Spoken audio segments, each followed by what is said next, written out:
우리 하나님 말씀을 다 같이 봅니다. 구약성경 출애굽기 25장 8절과 9절 말씀을 우리가 다 같이 보도록 하겠습니다. 출애굽기 25장 8절과 9절 두 절 말씀입니다.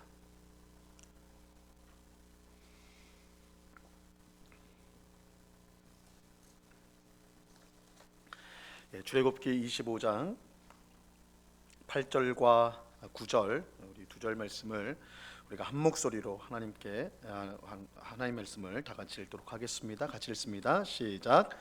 내가 그들 중에 거할 성소를 그들이 나를 위하여 짓되 무릇 내가 내게 보이는 모양대로 장막을 짓고 기구들도 그 모양을 따라 지을지니라. 아멘. 오늘 수요 성경 공부에 오신 우리 성도님들을 진심으로 환영합니다. 우리 앞뒤 좌우에 있는 우리 성도님들 반갑게 인사 나눌까요? 사랑합니다. 축복합니다.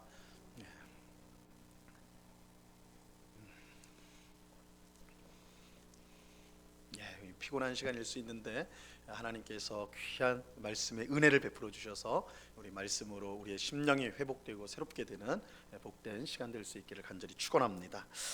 오늘부터 하나님의 집 성막이라는 주제로 7주간 우리가 같이 성경 공부를 하려고 합니다.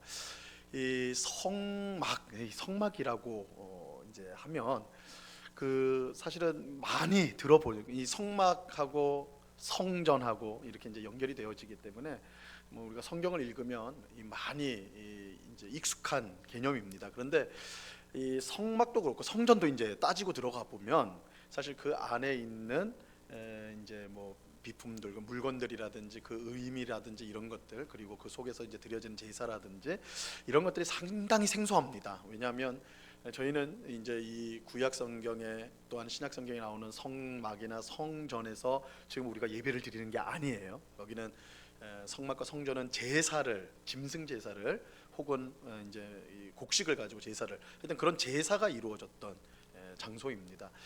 그 성전인데, 그러니까 오늘날 우리가 이렇게 예배당에 모여서 말씀을 듣는 거하고 사뭇 모습이 달라요. 그러다 보니까 굉장히 어떻게 보면 이 성막이라는 거, 성전이라는 게 미지의 영역입니다. 그래서 아마 이게 설교로도 사실은 듣기 이제 좀 쉽지가 않을 것이고, 들었다 하더라도 이게 이 성막에 대한 설교는 좀 잘못될 가능성도 좀 많아요. 너무 이 비유적인 의미로 설명을 해버리는 바람에 이게 실제적으로 진짜로 이 성경 말씀이 그런 뜻인가를 의심하지 않고 들으면 이게 완전히 또 이제 정말 좀 사람의 이 상상의 나래를 펼쳐가지고 그냥 그 의미를 이제 할 수가 있기 때문에 이게 좀 조심스럽기도 합니다. 그래서 이제 오늘부터 7주 동안에 우리가 성막에 대해서, 특별히 이 성막은 출애굽기 25장부터 40장까지가 이제 주된 본문이에요. 그 이제 본문인데 이 성막이 어떠한 것인가, 그래서 좀 자세하게 그런 내용들, 성막에 관한 내용들을 오늘부터 우리가 이제 좀 살펴보려고 합니다. 자, 제가 참고 도서를 제일 먼저 말씀을 드렸어요. 이 성막을 사실 공부하는 게 예전에는 너무너무 어려웠던 게 자료가 없었습니다. 그런데 제가 이제 이번에 저도 준비를 하면서, 공부를 하면서 좋은 책들을 몇 가지, 이제 3가지 정도만 일단 제가 선별을 해봤는데요. 우리 첫 번째 책이 이제 구약학자가 풀어낸 성막의 세계라는 책인데, 이 책이 제가 이제 주로 강의를 이제 우리 성경 공부할 때 제가 주로 이제 참고를 하면서 할 책입니다. 그래서 좀 더 자세한 내용을 우리 성도님들이 알고 싶다 그러면 이 책을 구입해서, 첫 번째 책을 구입해서 보시면 좋을 것 같고요. 우리 그 다음 책 이제 하나님의 임재와 구원, 이건 좀 더 큰 범위의 이야기를 담고 있는 거고, 제일 마지막 책이 하나님의 집에 살기는 설교집입니다. 그러니까 좀 더 앞에 있는 두 책보다는 좀 더 친근하게 우리 성막에 대해서 또 배울 수 있는 책입니다. 출애굽기 25장부터 40장 그 본문을 가지고 설교한 내용인데요. 다 우리가 충분히 이제 믿을 수 있는 그런 내용들을 가지고 있는 책들이니까 이 3권은 혹시 이제 성막에 대해서 내가 좀 더 배워보고 싶다, 아무래도 이렇게 수요 성경 하면서 다 말씀드리려면 좋겠지만 그러려면 7주 갖고는 어림도 없어요. 그런데 또 그렇게 몇 년을 성막도 할 수가 없는 거니까, 모르시니까 저는 한 7주 동안 간략한 핵심적인 부분들만 좀 나눌 예정이고요. 혹시 좀 성막에 대해서 좀 더 내가 좀 더 배웠으면 좋겠다라는 마음이 있으면 이 세 권을 참고하시면 제일 좋겠고, 제일 첫 번째 책이 가장 좀 우리가 공부할 때 좋은 책이라고 이제 말씀을 드리겠습니다. 자, 우리 먼저 이제 보면 성막의 중요성을 한번 보세요. 성막의 중요성. 우리가 성막을 바르게 알아야 될 이유가 있습니다. 아니 목사님, 성막이 우리는 없는데, 여러분 중에 성막 보신 분 있으세요? 아무도 없잖아요.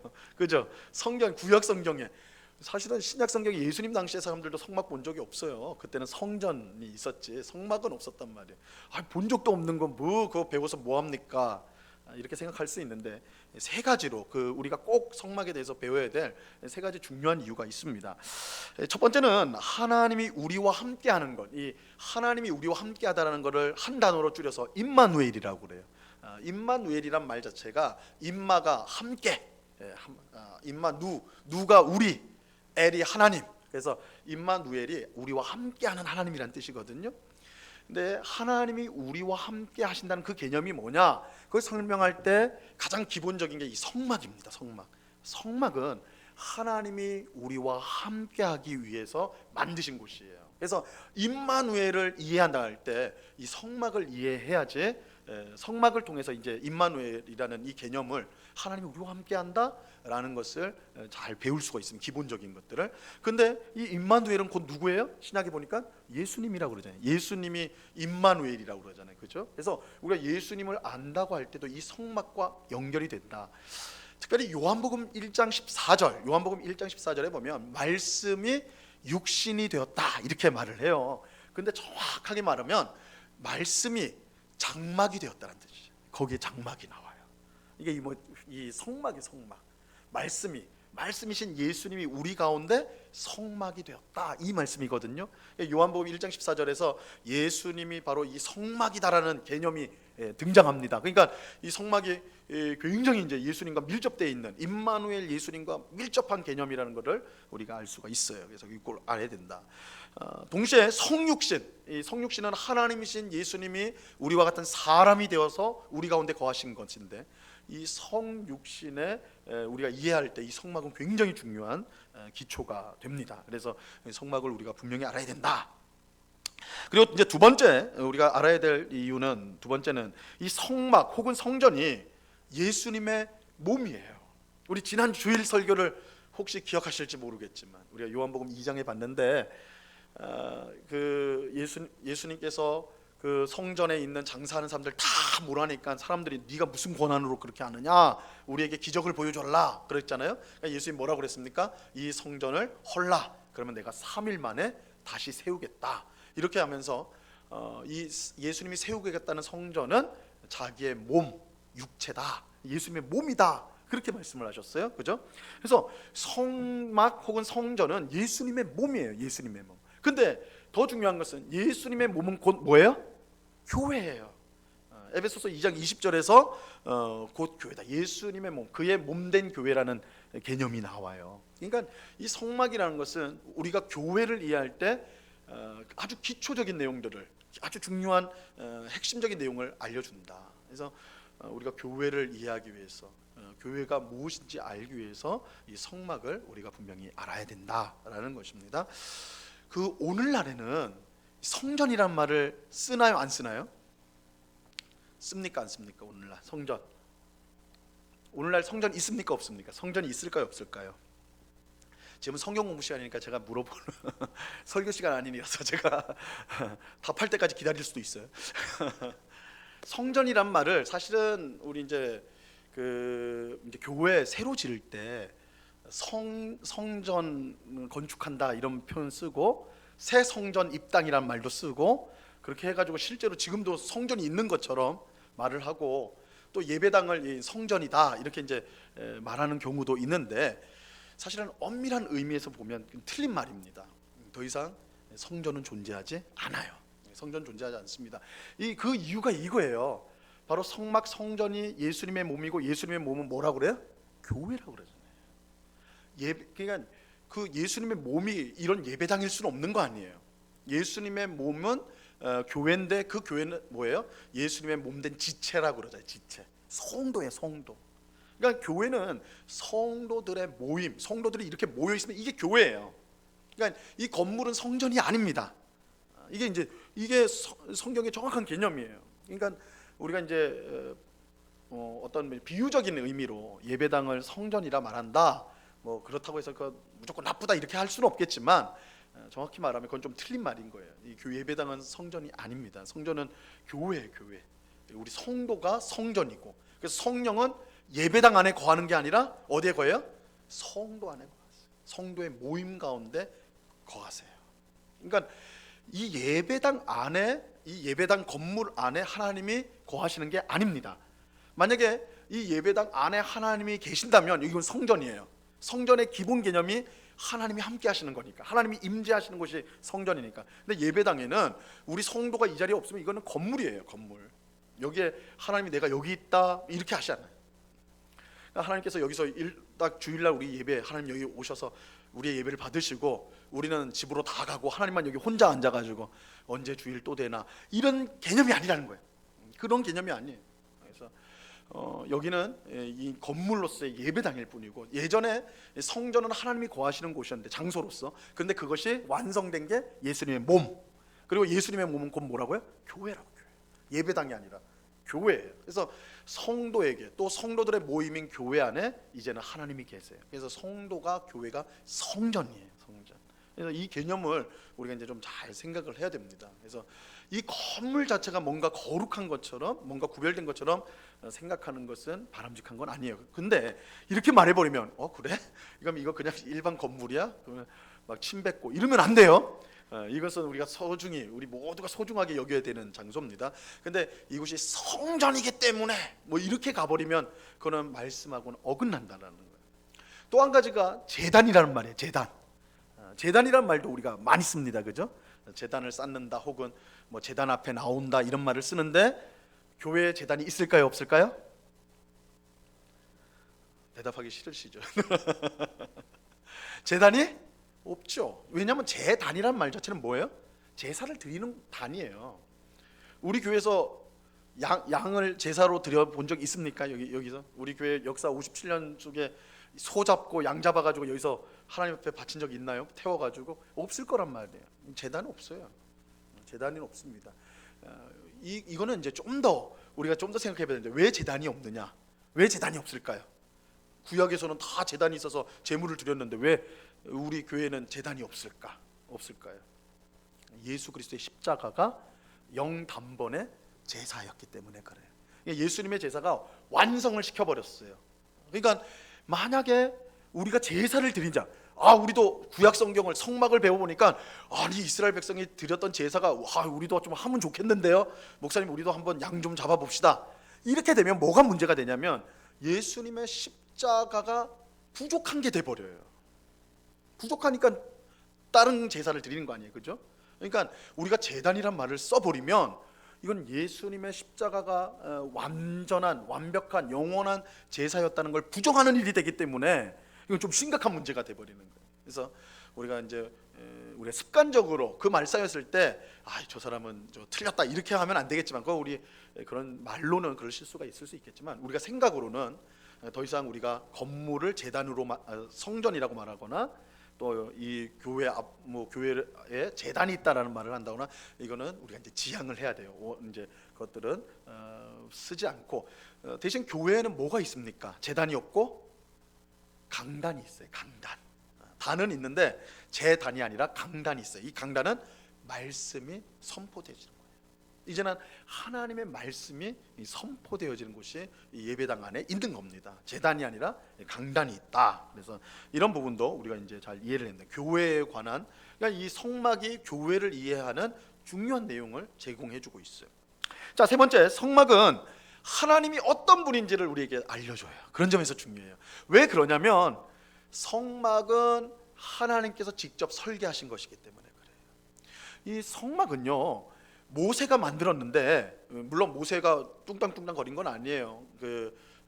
부살렐이나 이런 오홀리압이나 이런 돕는 장인들이 있었어요. 전문가들, 건축가들이 있었어요.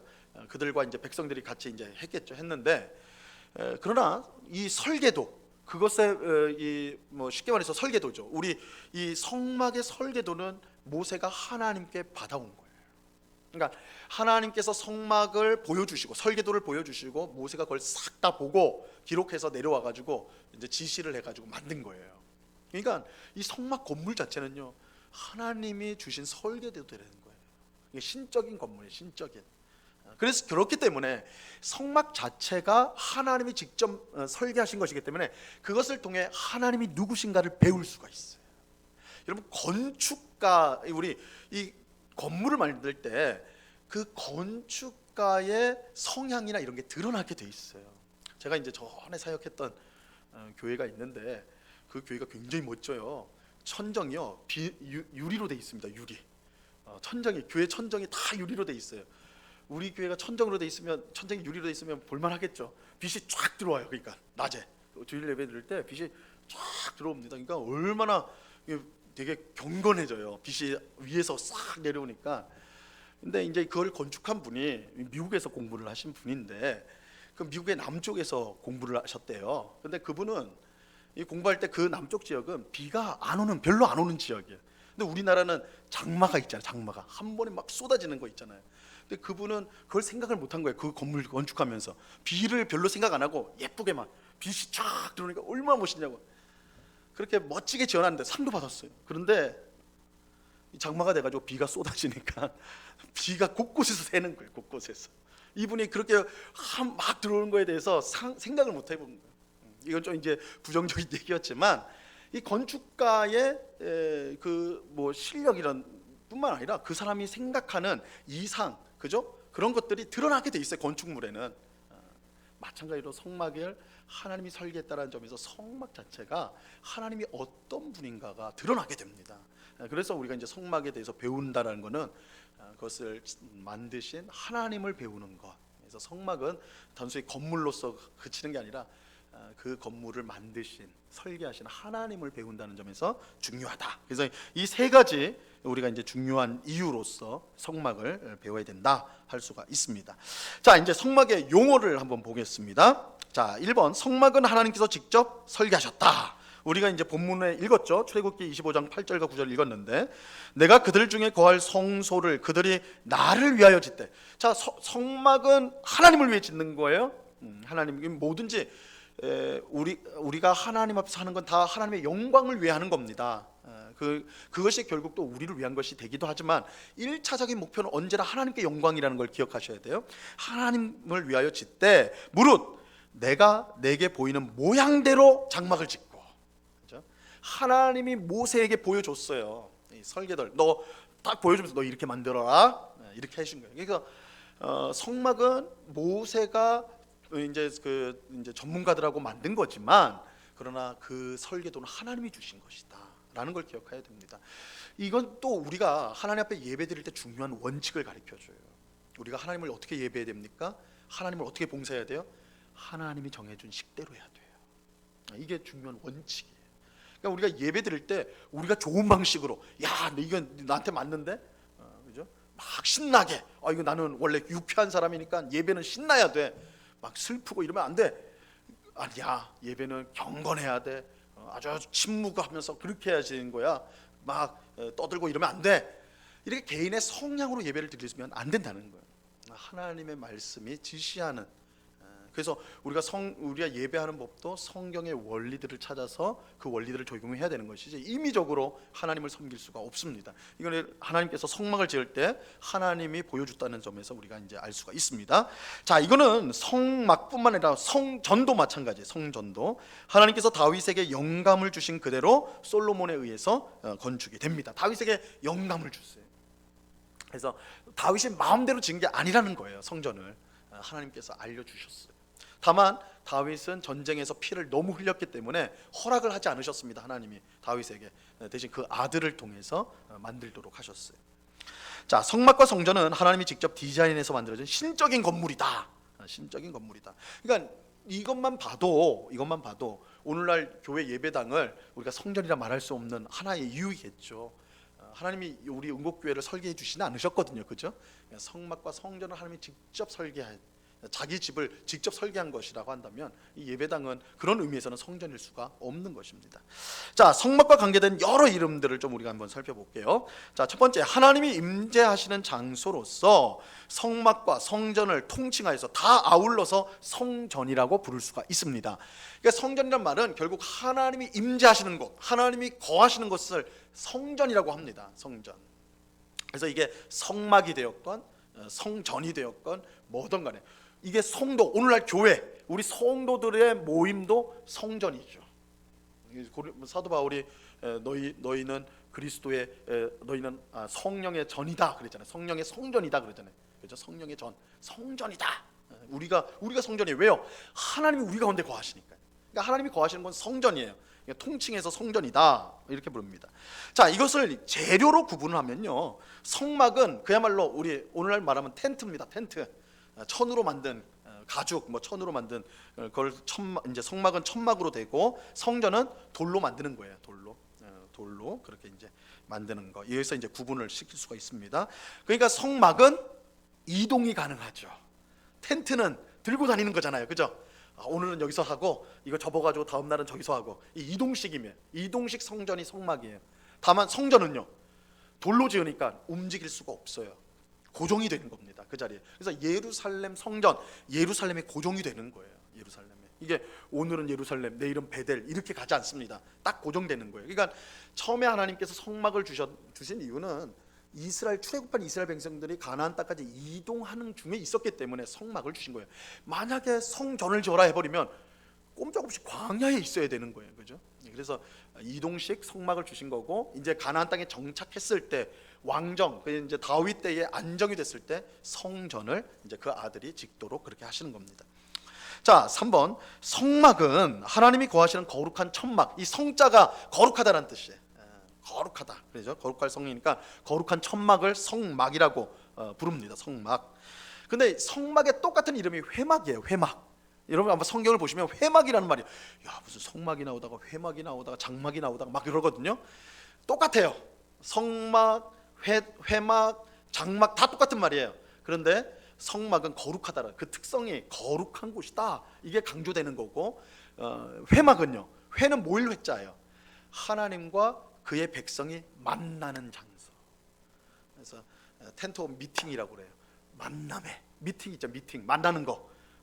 만남의 텐트. 이걸 회막이에요. 회막. 영어로 회막이라고 그래요. 우리 이게 한자로 돼가지고 회막하니까 이게 회색으로 돼서 회막인가 이렇게 생각할지 모르겠는데, 만난다. 하나님과 백성이 만난다. 그래서 회막이라고 부릅니다. 그래서 장막. 이 장막은 이제 천막으로 돼 있다. 이 재질 때문에 장막 이렇게 표현을 하는 것입니다. 그래서 이동식 성전이다. 4번, 성전은 이제 솔로몬이, 다윗이 준비한 걸 가지고 솔로몬이 짓습니다. 그래서 우리가 그 성전을 보통 솔로몬 성전이라 이렇게 불러요. 솔로몬 성전. 가장 화려하고 가장 이제 다윗이 영감을 받아서, 성령에 의해서 받아서 지은 이제 성전. 그러니까 가장 어떻게 보면 완전한 곳이라 할 수 있겠죠. 이게 솔로몬 성전인데, 이게 언제 부서집니까? 바벨론에 의해서 지배당할 때, 남유다가 침공을 당할 때, 그래서 기원전 586년에 솔로몬 성전이 무너져 버려요. 다 부숴버립니다. 바벨론 군대가 들어와서 싹 다 부숴버립니다. 그래서 그 이후에 이스라엘 백성들이 바벨론으로 포로로 끌려가고 이제 돌아오게 되는데, 그러니까 무너지고 약 한 70년 시간이 흐른 후에 성전이 다시 지어져요. 바벨론으로 포로로 끌려갔던 포로들이 다시 돌아오게 됩니다.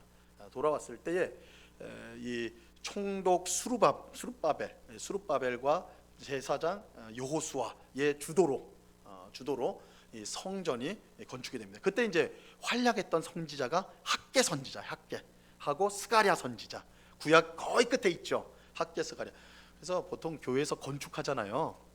한번 보세요. 다른 교회도 한번 보세요. 우리 교회는 건축하려면 아주 멀었으니까 교회 건축하는 교회 한번 보시면요, 설교를 뭘 하느냐, 학개설을 해요. 학개설을. 이게 성전 건축을 독려하는 말씀이거든요. 그러니까 어김없을 거야 아마. 거의 학개설을 합니다. 학개설을. 그래서 이 두 번째, 이제 솔로몬 성전이 무너지고 포로기를 보낸 다음에 다시 돌아온 이스라엘 백성들이 지은 성전이 이제 제2 성전이고, 이제 스룹바벨이 그때 총독이었기 때문에 스룹바벨 성전이라고 그렇게 이제 부릅니다. 부르는데 생각해 보세요. 솔로몬 성전에 비하면 스룹바벨 성전은 어땠을까요? 비슷했을까요? 더 나았을까요? 더 못했을까요?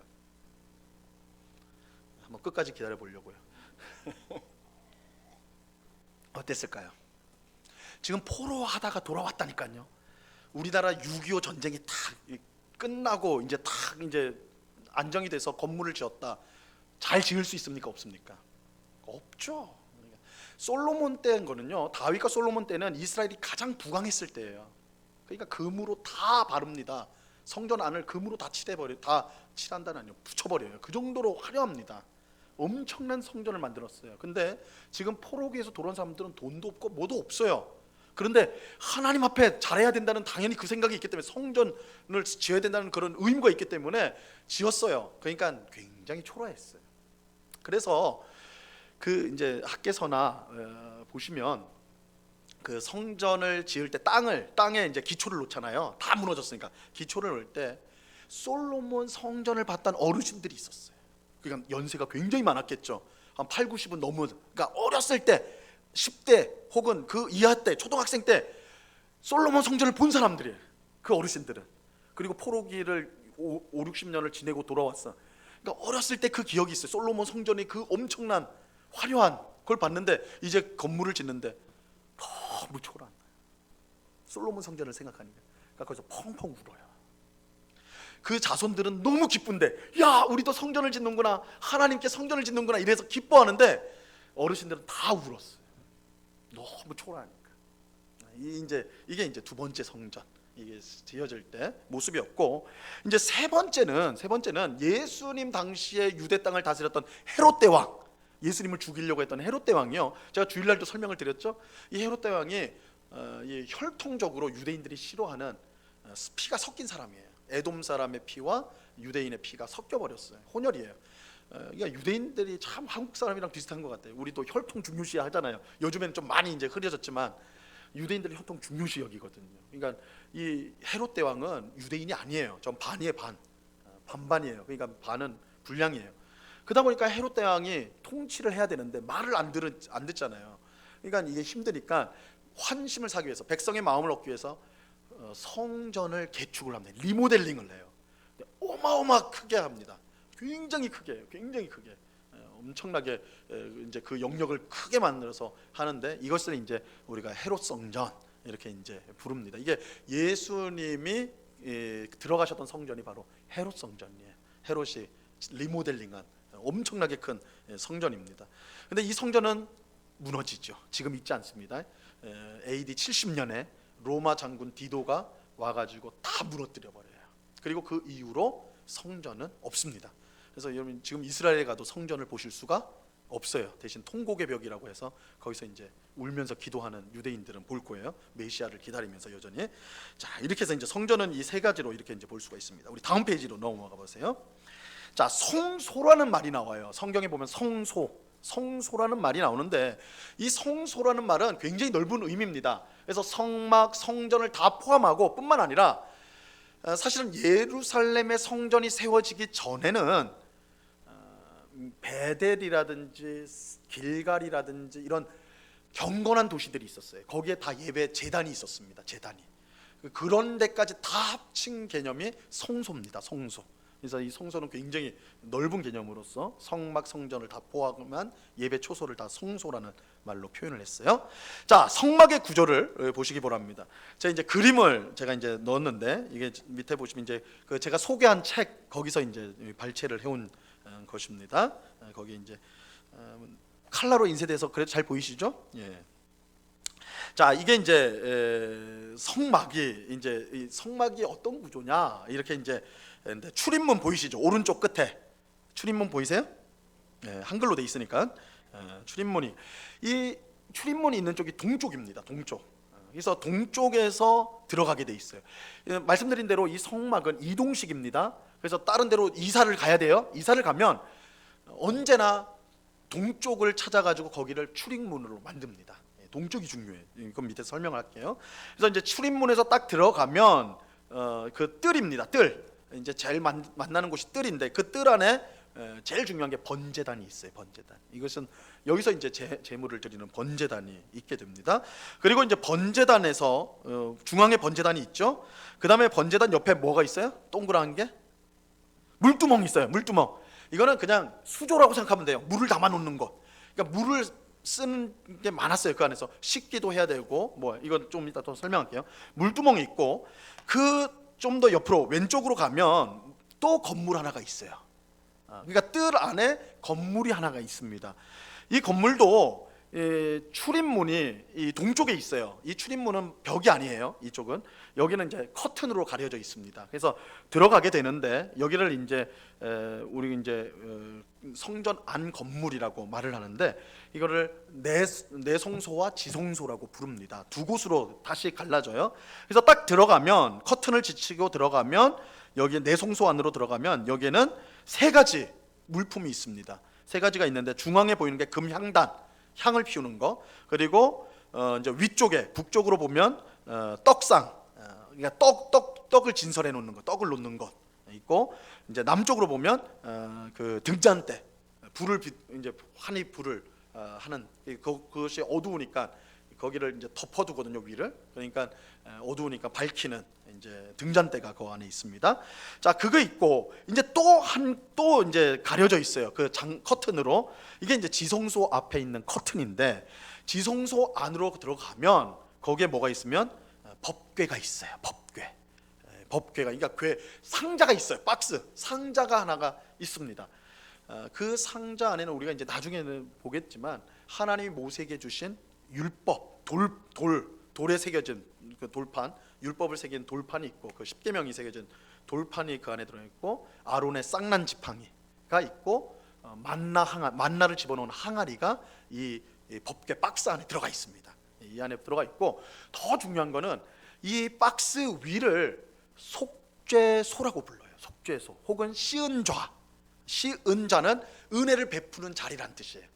바로 그 자리에 하나님이 임재하세요. 거기에 임재하세요. 그러니까 속죄소 바로 위에 하나님이 임재하신다 이렇게 됩니다. 이거는 이제 계속 설명을 드릴 겁니다. 일단 그렇게만 이제 전체적으로 한번 봐주시고요. 자, 먼저 성막을 만들 때 기본 단위가 있습니다. 여러분 성경을 읽을 때 단위들 이건 지나치기 쉬운데 한번 여기에 딱 이제 한번 하면 다음부터는 이제 이 크기가 어림짐작이 될 거예요. 규빗이라는 말이 있어요. 규빗. 몇 규빗. 그죠? 이거는 성경에 그 뭐 노아의 방주할 때도 몇 규빗 이렇게 나옵니다. 이 규빗이란 것은 여기 이제 한번 보시면요. 이 팔꿈치에서 가운데 손가락 여기가 한 1규빗입니다. 하나에. 그래서 대략 이 사이즈가 45cm에서 50cm예요. 45에서 50. 이거를 히브리어로는 암마라고 하고 이것이 이제 라틴어로 바뀌면서 규빗이라고 이제 부른 거예요. 규빗이라고. 그래서 대략 이제 1규빗 하면 45cm에서 50cm. 그러니까 45에서 50. 그러니까 쉽게 말하면 50cm 딱 하면 됩니다. 1m의 반이다. 이게 1규빗이다. 이렇게 생각하면 돼요. 그다음에 이제 무게 단위인데 무게 달란트가 있어요. 달란트. 이거 달란트 많이 들어보셨죠? 달란트. 이거 무게 단위인데 금 1달란트. 1달란트가 금 1달란트가 어느 정도 되느냐? 34kg입니다. 1달란트가 굉장히 커요. 그러니까 달란트 시장 하면요 무시무시한 거예요. 우리 주일학교에서 얼마나 무시무시한 걸 하는지 몰라. 노트가 10달란트 이러거든요. 금 340kg. 장난감은 50달란트도 하더라고요. 그러면 몇천 킬로그램이죠. 이 굉장히 큰 그거예요. 달란트라는 게 그래서 우리 마태복음 25장에 보면 예수님이 종들의 이제 비유에서 종들에게 5달란트, 2달란트, 1달란트 나눠주잖아요. 1달란트 나눠주면 에게 이러죠. 에게가 아니에요. 에게가 아니에요. 그게 1달란트가 이제 금전 단위로 하면 이건 좀 무게 단위랑 좀 달라지는데 금전 단위로 하면 6,000데나리온. 6,000데나리온은 1데나리온이 1당이에요. 그러면 대략 거의 20년 월급이 20년치 월급이 1달란트입니다. 그러니까 몇 억이에요. 우리나라 지금 돈으로 한 사람은 1달란트가 억대입니다. 억대. 그러니까 1달란트 받았다고 나한테 왜 이래 조금 이러면서 그럴 성질의 것이 아니에요. 굉장히 큰 단위입니다. 그래서 여기서 특별히 이제 달란트가 무게 단위로 쓸 때는 34kg. 금이 1달란트 하면 금이 34kg, 은이 1달란트 하면 은이 34, 이렇게 되는 겁니다. 자, 그다음에 이제 세겔 단위가 나오는데 이건 가장 작은 단위겠죠. 1세겔은 11.4g이에요. 11.4g. 그래서 이제 세겔이라는 단어들을 이제 단위가 나오니까요. 그것도 한번 주목해서 11.4g이다. 달란트는 금, 은, 동 등 금속의 무게를 잴 때 사용이 됩니다. 1달란트는 약 3,000세겔로 이제 계산을 해보면 그렇게 나오겠죠. 자, 그다음에 이제 성막을 세울 때 방향이 중요하다고 그랬습니다. 방향. 그래서 성막을 세울 때 기준 방향은 동쪽입니다. 성경에서 동쪽은 굉장히 중요한 의미가 있습니다.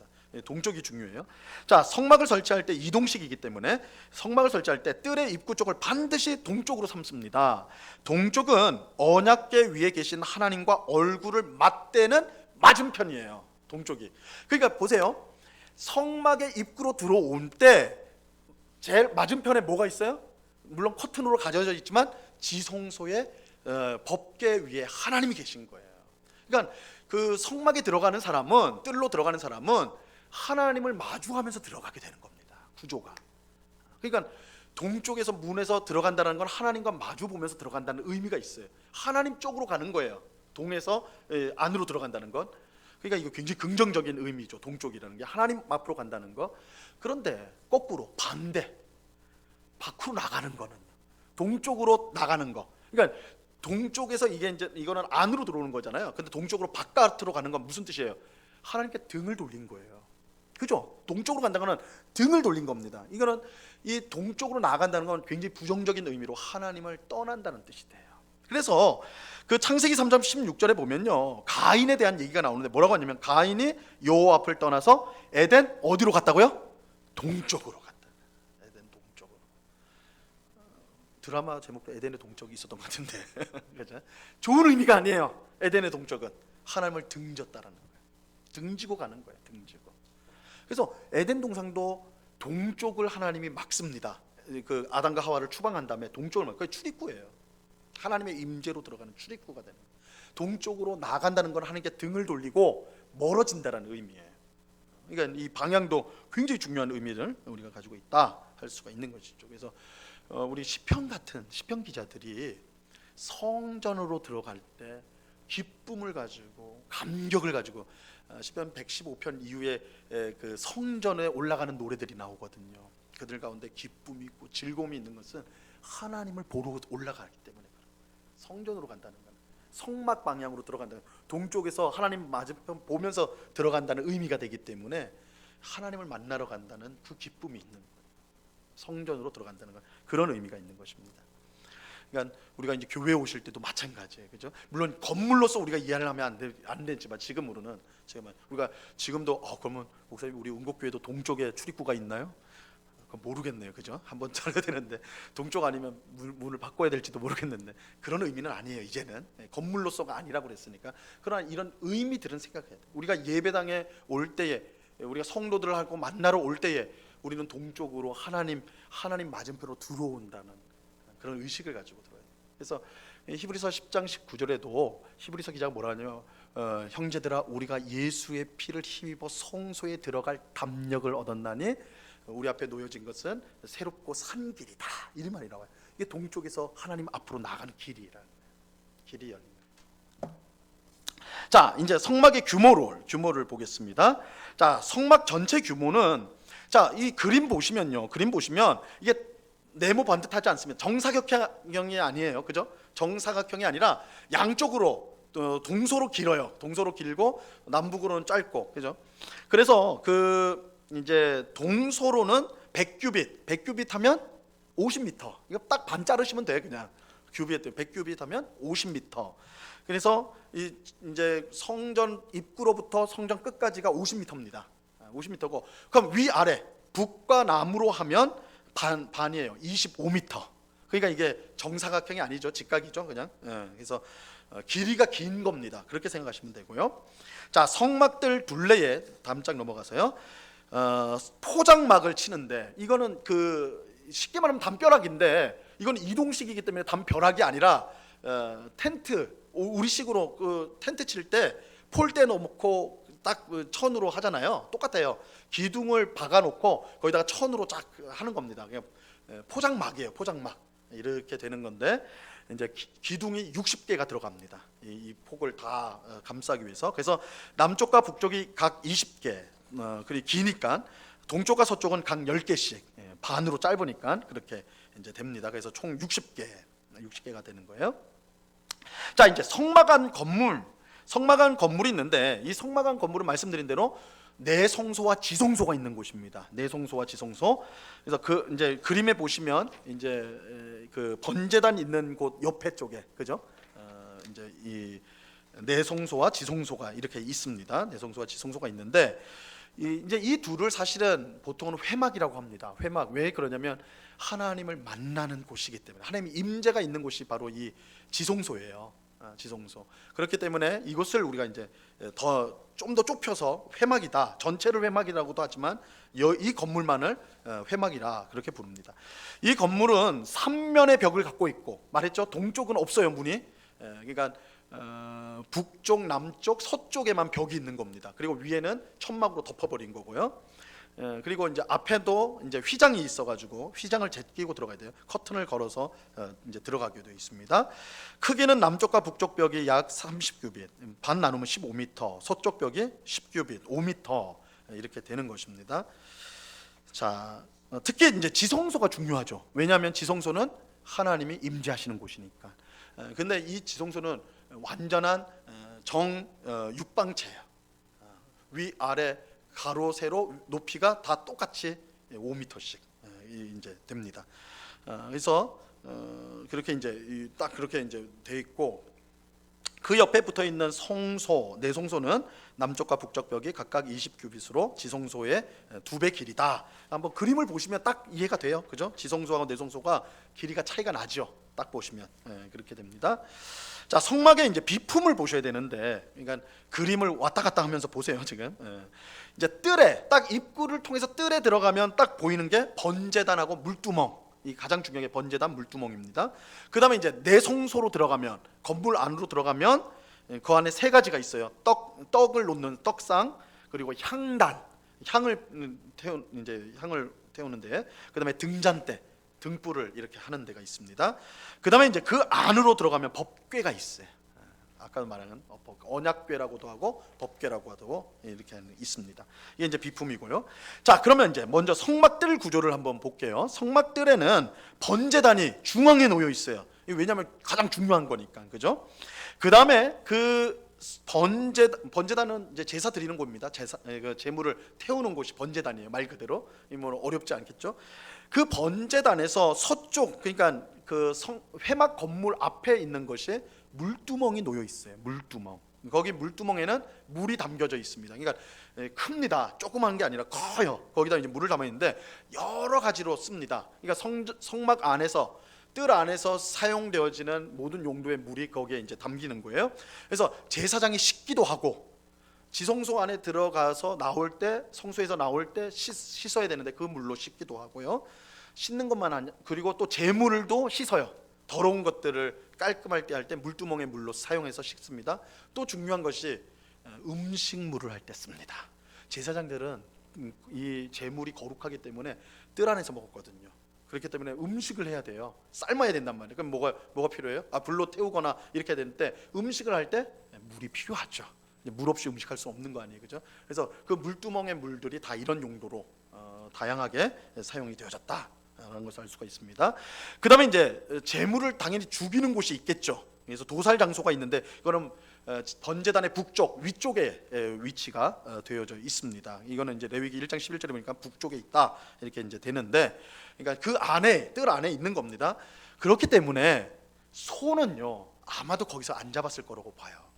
양과 염소를 잡았다는 말씀이 나오고 소는 거기서 잡았다는 말씀이 안 나옵니다. 왜냐하면 워낙 크기 때문에 다른 곳에서 잡았을 것이다. 우리가 이제 추정을 해봅니다.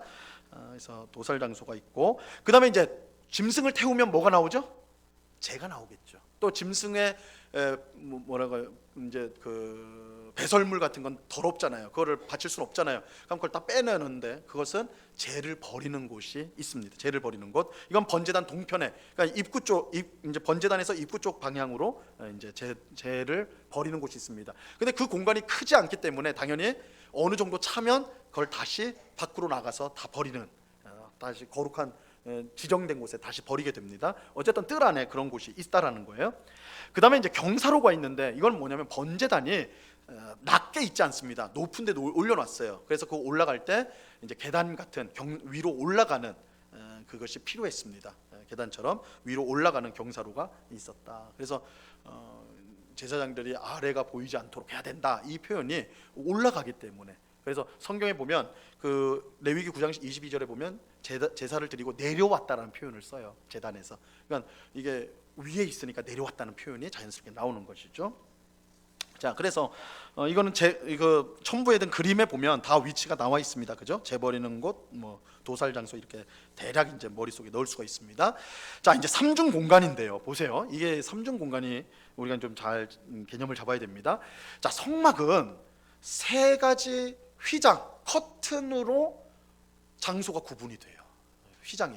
그래서 성막의 입구, 처음에 이제 동쪽에 있는 입구 있잖아요. 거기에 휘장이 있는 거예요. 커튼이 있어요. 그걸 제끼고 들어가야 돼요. 그러니까 그 천막 바깥 세상하고 천막 안 세상은 이 성막과 성막 밖 세상으로 구분이 됩니다. 그죠? 그래서 이 성막 안으로 들어오는 것은 이스라엘 백성들, 하나님의 백성이 들어오게 돼 있어요. 그 이제 아무나 못 들어가는 거겠죠. 들어갑니다. 이제 들어가게 되고, 그리고 그 뜰 지나서 내성소로 들어가려면 또 하나의 커튼을 제껴야 돼요. 거기는 누가만 들어가요? 제사장만 들어갈 수 있어요. 일반인은 못 들어가요. 제사장만 들어갈 수 있어요. 내성소는. 그래서 제사장만 들어가고, 그 다음에 마지막 또 한 커튼이 있죠. 지성소 앞에 있는 커튼. 그거는 1년에 단 한 번 대제사장만 들어갈 수 있어요. 그러니까 딱 세 등분이 되는 거예요. 그죠? 뜰은 하나님의 백성이 들어가요. 그 다음에 내성소는 제사장들만 들어가요. 지성소 앞은 대제사장만 들어가요. 이렇게 세 부분으로 장소가 구분이 되어 있습니다. 그리고 그 구분된 장소에 들어갈 수 있는 사람들도 등급이 구별되어 있어요. 그래서 이 보시면 거룩의 등급이라고 말할 수가 있는데, 안으로 들어갈수록 그 거룩의 등급이 올라간다는 걸 알 수가 있죠. 그렇죠? 일반인, 백성, 제사장, 대제사장, 이렇게 올라가는 겁니다. 왜 그러냐면 대제사장이 들어가는 그 지성소에는 하나님이 계세요. 그렇기 때문에 아무나 갈 수가 있는 게 아닙니다. 지극히 거룩한 사람들이 들어가는 거예요. 그러니까 이렇게 되어진 거예요. 그래서 이거 무슨 차별을 합니까? 사실은 이 백성을 위한 거예요. 왜냐하면 백성이 무지해서 그냥 들어가 버리면 어떻게 됩니까? 죽어요. 이게 방어막이에요. 사실은 지키는 거죠. 못 들어가도록 그렇게 방어막을 만들어 놨다고도 할 수가 있습니다. 한편으로는. 그리고 하나님의 거룩하심을 보여준다고 할 수가 있는 거죠. 이 등급으로 이렇게 나눴다는 건, 영역을 나눴다는 거는. 자, 4번을 보세요. 이게 이제 2, 3번을 설명해 드린 거고요. 4번을 보면 삼중 공간은 금속의 재료와도 상관관계가 있어요. 이거 흥미로워요. 뜰에 있는 비품, 그러니까 백성들이 들어가는 곳이죠. 거기 제단과 물두멍은요 다 노수로 돼 있어요. 금은동 중에 동으로 돼 있어요. 좀 떨어진다는 거죠. 그죠? 그걸 보세요. 그 다음에 이제 성막 안으로 내성소로 들어가면 그때부터는 금으로 바뀌어 버려요. 거기는 없습니다. 노시 금이에요. 다 금으로 씌워버리는 거예요. 지성소는 말할 것도 없고요. 다 금으로 바뀌어 버려요. 그리고 이 성막 안 건물, 내성소와 지성소를 받치고 있는 그 기둥들의 받침대는 은으로 돼 있습니다. 은으로 돼 있는도 바깥 뜰에 있는 기둥의 받침대는 노수로 돼 있어요. 이게 다 구별을 하는 겁니다. 구별을. 그러니까 이것도 굉장히 흥미로운 부분이에요. 그래서 하나님을 가까이 갈수록 사용하는 금속 재질도 비싼 거로 가는 거예요. 귀한 걸로 가는 거예요. 그죠? 이거를 우리가 이제 볼 수가 있습니다. 그래서 뜰 입구에서 지성소로 갈수록 비싼 금속이 사용되어진다. 그리고 이게 울타리를 보시면, 그 기둥을 보시면요, 기둥 받침대는 노수로 돼 있지만 그 위로 올라가면 그 기둥의 위에 감싸는 싸개는요 은으로 돼 있어요. 땅은 노수로 돼 있고 하늘은 은으로 돼 있는 구조예요. 그러니까 이것도 구별이 되는 거예요. 그러니까 이 성막이 참 얼마나 정밀한지 몰라요. 그 상징 의미들이, 땅은 노수로 돼 있고 위를 향하는 것은 또 은으로 돼 있어요. 그리고 성막 안에 들어가도 위에 있는 것은 다 금으로 돼 있습니다. 위로 향할수록 화려하고 귀중한 것이 사용되어졌다는 거예요. 그러니까 이게 이런 구조 자체가 하나님의 거룩함과 또한 하나님의 영광스러움을 건물로서 드러내는 거예요. 그러니까 우리가 성막이 하나님의 성품을 보여준다라는 말이 여기에 우리가 이제 알 수가 확인할 수가 있는 것이죠. 자, 5번 성막의 두 핵심 비품입니다. 그 다음 장 넘어가세요. 성막을 반으로 나누면 정사각형으로 두 공간이 나오게 됩니다. 두 공간의 중앙에 놓인 것이 법궤와 번제단이에요. 지성소 안에 있는 법궤, 뜰에 있는 번제단, 이 두 개가 가장 핵심적인 것입니다. 번제단은 우리의 죄를 위해서 제사가 드려지는 곳이고, 법궤는 그 제사를 받으시는 하나님이 계신 거예요. 그래서 이 가장 중요한 비품이 이 두 가지다 이렇게 하고, 그 다음에 빠진 게 내송소죠. 내송소에서는 가장 중요한 게 향단이었을 것이다. 이거는 향단이 제일 중요하다 이런 말씀이 없기 때문에 추정을 하는 겁니다. 그런데 이렇게 추정하는 이유는 이 제사장이 피를 뿌릴 때 이 향단에, 내송소의 향단에 피를 바르게 돼 있어요. 그리고 대제사장이 피를 뿌릴 때도 아마도 향단을 향해서 뿌렸던 것 같아요. 그래서 그런 의미에서 이 향단이 굉장히 중요한 비품으로서 되어진다 할 수가 있습니다. 자, 이제 성막의 위치를 보겠습니다. 1번, 성막은 하나님의 백성 중에 거하시는 수단입니다. 성막은 이스라엘 백성의 삶의 중심에 있었습니다. 그래서 성막은 언제나 이스라엘 백성 한가운데 있었습니다. 한가운데. 그래서 여러분 그 그림을 보세요. 사쪽 제일 아래 그림이 나오죠. 가운데 성막 돼 있죠. 성막. 그리고 그 옆에 보면 모세, 제사장, 무라리, 고핫, 게르손 이렇게 돼 있는데 레위 지파들이에요. 레위 지파들이 성막을 감싸고 있는 겁니다. 그리고 그 밖에는 이스라엘의 12지파가 감싸고 있어요. 여기도 삼중구조예요. 그죠? 삼중구조죠. 성막, 그 다음에 레위 지파, 그 다음에 이 12지파, 이렇게 삼중구조로 되어 있다는 것을 알 수가 있습니다. 그래서 이제 성막에는 레위 지파가 이제 위치하고 있는데, 동쪽이 가장 동쪽이라고 그랬어요. 동쪽이. 그래서 이스라엘 지파에서도 가장 중요한 게 동쪽에 있습니다. 동쪽 중앙에 뭐가 있어요? 어떤 지파가 있어요? 동쪽 가장 중앙에 유다 지파가 있잖아요. 유다 지파. 여러분, 유다 지파는 장자는 아니에요. 그런데 요셉이 예언하기를, 하나님께서 주신 예언을 따라 말하기를 여기에 다스리는 자가 나온다, 메시아 예언을 받은 게 유다 지파입니다. 그래서 유다 지파에서 다윗이 나오고 다윗 자손의 중에 예수 그리스도가 나오는 거예요. 그래서 유다 지파가 가장 중요한 지파예요. 동쪽 한가운데 있는 거예요. 리더 지파예요. 그죠? 그 다음에 이거 성막도 보세요. 성막도 동쪽에는 누가 있어요? 동쪽에는 성막 바로 옆에 동쪽에 누가 있어요? 모세하고 제사장이 있죠. 가장 중요한 사람들이 있는 거예요. 가장 중요한 사람들이. 이제 그 다음 중요한 게 남쪽이거든요. 그래서 루벤이, 장자니까 루벤이 위치하고 있고, 성막 바로 앞에는 고핫 족속이 있는 거예요. 고핫 족속은 성물을 움직이는, 운반하는 족속들, 가문이었어요. 고핫 가문이. 자, 이렇게 이제 됐고요.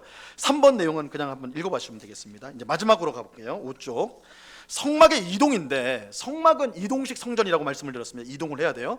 출애굽한 이스라엘 백성이 광야에서 이동할 때 제일 먼저 법궤를 앞세웠습니다. 왜냐하면 법궤는 하나님의 임재예요. 하나님이 이스라엘 백성을 이끌어 가시는 거예요. 그죠? 내가 너희 앞서가겠다고 말씀하셨거든요. 내가 앞서가서 너희를 위해 싸운다고 하셨어요. 그래서 법궤를 앞세웠습니다. 법궤를. 그래서 우리가 여리고성 전투할 때나 이렇게 전투할 때 법궤를 앞세워서 전투를 하는 것을 볼 수가 있죠. 그 뒤에 누가 있어요? 그 뒤에 유다 지파가 있죠. 가장 중요한 지파가 따라가는 거예요. 그 다음에 이제 게르손과 무라리 족속이 이제 성전의 무공 부분, 천막, 휘장, 골조, 기둥 같은 거 무거운 거를요, 그 마차에 태워가지고 우차, 소가 이끄는 거기에 수레에 넣고 끌고 가게 됩니다. 그 다음에 이제 루벤 지파가 그 다음 중요한 루벤 지파가 있게 되고, 그 다음에 이제 고핫 족속이 성물을 이제 짊어지고 가게 되는 것입니다. 자, 이렇게 이제 가게 되고요.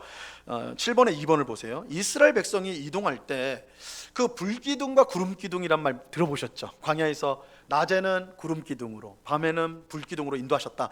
이렇게 이 말씀 보면 기둥이 두 개가 있다고 생각하기가 쉬워요. 기둥이. 그래서 낮에는 구름기둥이 있었구나, 밤에는 불기둥이 있었구나, 이렇게 생각하기 쉬운데, 사실은 이것은 하나의 기둥입니다. 하나의 기둥인데 어떤 그 구름 안에 불처럼 빛나는 그런 구름이었을 거라고 보는 거예요. 단일한 구름인데, 이 구름이 낮에는 해가 비치니까 그 안에 있는 빛이 보일 수가 없죠.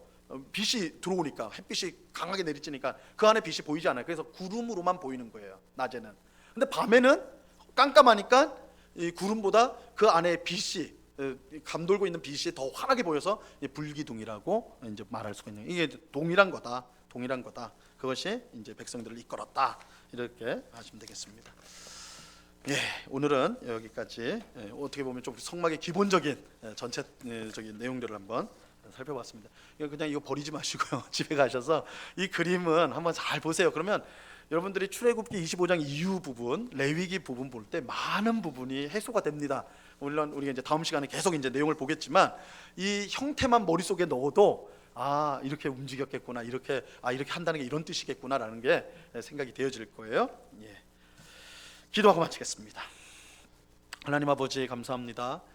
오늘부터 하나님의 집 성막이라는 주제로 성막을 함께 공부합니다. 이 공부를 통하여 우리가 성막에 대해서 잘 알 뿐만 아니라 결국은 이 성막 대신 예수 그리스도를 우리가 더 잘 알게 되고, 우리 가운데 오신 주님, 우리를 만나기 위해 오신 그 놀라운 사랑의 하나님, 사랑의 주님을 더욱더 깊이 알고 더 사랑하게 되는 그런 귀한 열매를 맺는 이 시간이 될 수 있도록 은혜를 내리워 주시옵소서. 감사하며 예수님의 이름으로 기도드리옵나이다. 아멘.